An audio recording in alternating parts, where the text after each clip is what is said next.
Okay, Python, I want to find log 10.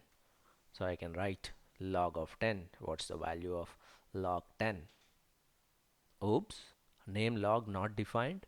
There's no such function as log. There is a function log, but it is part of a package called math. First you import math package, math dot log of 10. Log is a function inside math package. Then it will work. Similarly, what is exponential value e power 5? Exp function does not exist. It is part of math package. A package is a collection of Python functions, a properly structured compiled code. A package contains many sub-packages and several functions. Many Python functions are available via packages. First, a package must be imported, then we can use all the functions that are present inside that package. So we don't need to write the code from scratch. It is already written and stored in packages. Import the package, use the function. There are so many packages in Python, but these six are the most widely used packages: NumPy, Pandas, Matplotlib, scikit-learn, NLTK, and TensorFlow. These are some of the most widely used packages in Python. NumPy is for numerical calculations, for arrays, matrices, all the numerical computations. Pandas is exclusive package for data handling. So many functions and sub packages are there inside Pandas for handling datasets or manipulations of the datasets. Matplotlib is for plotting, creating the graphs or the visualizations. Scikit-learn is for model building, all the machine learning models, model building, model validation, everything related to model building.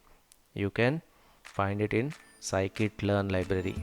NLTK, a dedicated package for text data, Natural Language Toolkit.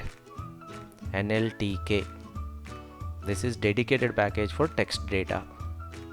And finally, TensorFlow, a package that is used for deep learning. Deep learning, you can think it as advanced version of machine learning. A dedicated package for that is TensorFlow. There are several other packages, but from my experience, what I have seen is most of the data scientists in their early career or basic intermediate data scientists, they'll be working on these six packages. You know what? In reality, you don't need to really write the code. You just need to call the package, call the right function, submit your data, the result will be there. All that you need to do is interpret the result, build the right model. So as a data scientist, you really don't need to write advanced code. As a beginner, if you learn how to use these packages, that is sufficient. Yes, learning more about code will definitely help you. But as of now, if you learn how to use these packages, that should be good enough. In this course, we will have an in-depth discussion on NumPy, Pandas and Matplotlib. In our machine learning course, we will use scikit-learn extensively. In our deep learning course, we'll discuss TensorFlow and NLTK. Let us see the overall features of all these packages. If you want to perform efficient mathematical operations, faster computations, then you need arrays. NumPy package gives us an option to create arrays, vectors, matrices.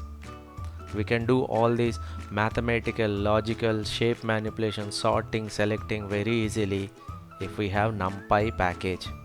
In fact, NumPy package is the foundation on which all the high-level tools for scientific Python packages are built upon.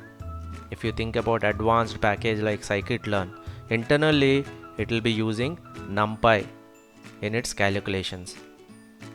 As of now, you can think NumPy as a basic package for doing mathematical operations.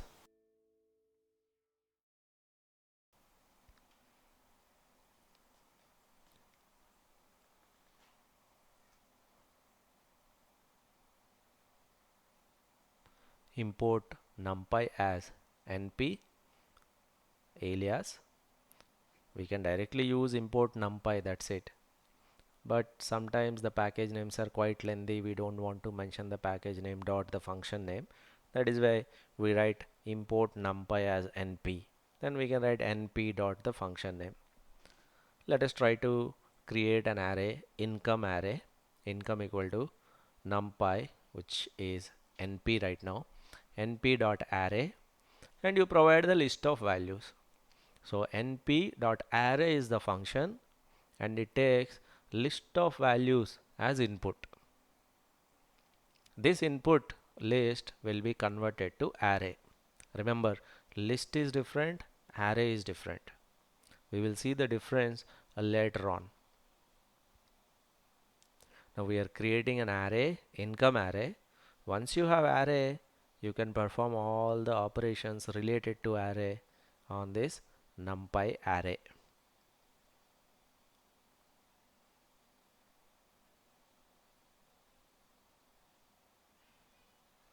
Print the array. What is the data type of income?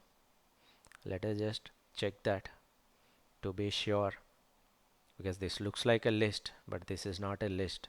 This is a numpy array. How many elements are there in this array? What is the length of this array? Use the same command, length, len, then the array name. That will give us number of elements in this array. How do you access a particular element from this array? How do I access the first element, second element, third element?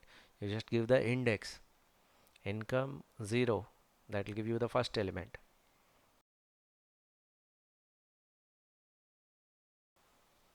When you do an operation on an array, automatically that will be applied to all the elements in that array.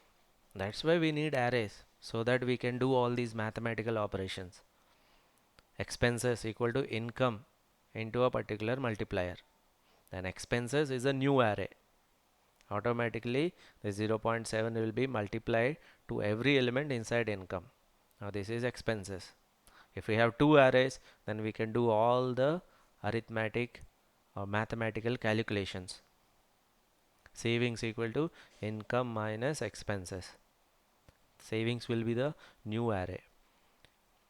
This is the major difference between a list and an array.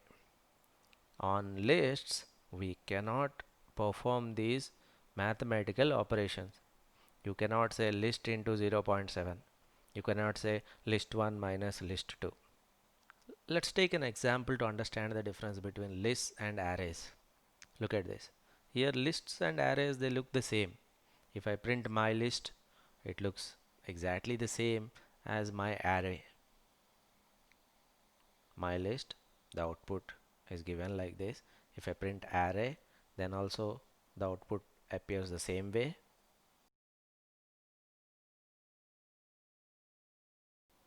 But the major difference is when you add two lists, list 1 plus list 2. List 1 is a collection of 3 elements, list 2 collection of 3 elements.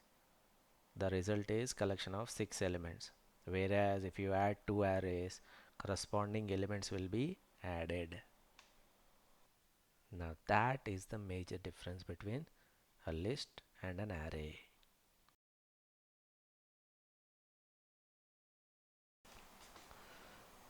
Pandas is the package that is used for data importing, subsetting the data, filtering the data, sorting the data, or creating new columns in the data set, merging the data sets. Basically, all the data manipulations can be done using this Pandas package.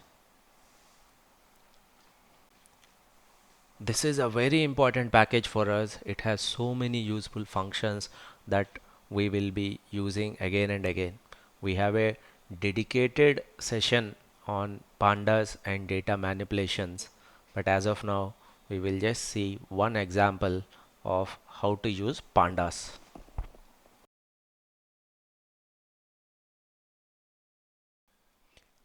Let us see an example of importing a CSV file using pandas package. we have to use read underscore CSV function. Import pandas as PD. Now the data set that we are importing is bank telemarketing data. So we have to mention the dataset name inside Python. We are giving the new dataset name as bank underscore data, but the actual CSV file from where we are importing, that name can be different.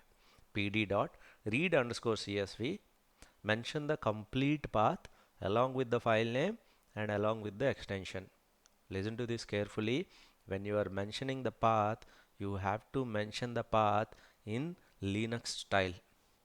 You have to mention the forward slash in the path. In Linux path, the slashes will be forward, but if we are using this in Windows, we usually mention backward slash in the path, but Python cannot read this path, so we have to give two backward slashes.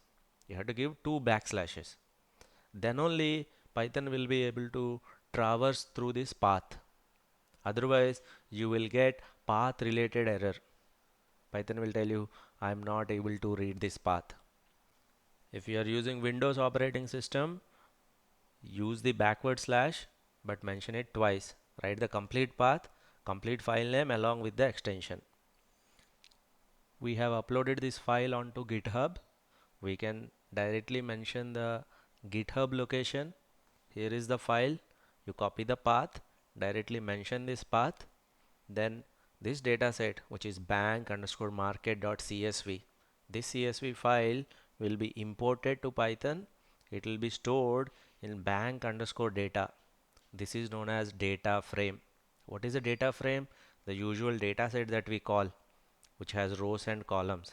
Here it is known as data frame, or specifically pandas data frame. Listen to me carefully. You have to be very comfortable with pandas package. As we discussed, there is a dedicated session on pandas. Any data science problem that you are solving, you will be definitely working on pandas for sure.